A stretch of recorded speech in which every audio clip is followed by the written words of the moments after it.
Hello and happy Thursday, August 27th. I'm Kevin Davitt from SIBO Global Markets, and this is Volatility 411. This morning, the markets are keyed in on Fed Chair Powell's Jackson Hole speech. Early in the session, the dollar index is mostly unchanged. The long bond has had a two-handle range and is currently lower.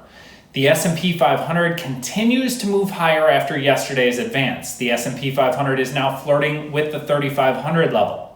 Now, worth noting, yesterday was fairly unusual where we had the S&P 500 up 1% and the VIX Index higher by about 5%. That trend continues today with the S&Ps and VIX both higher. I'm going to keep an eye on that relationship.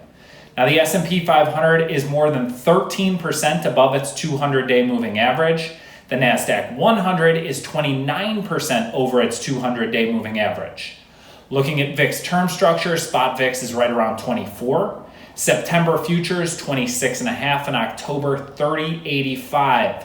So the Sep Oct spread is now out to 435 wide. In other words, it's a very steep front 2-month spread. In VIX options, it looks like a Feb 29 straddle, which is roughly at the money, traded for 1160 versus the Feb 20 puts on a ratio. The September 55, 65, and 75 calls have been active, so too have the Sep 24 puts.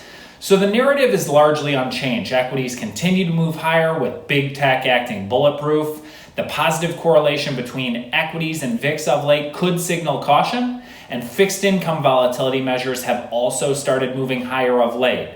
There's kind of always tea leaves to read, but I suppose it's a matter of how you view them. That's Vol 411. Thank you for tuning in.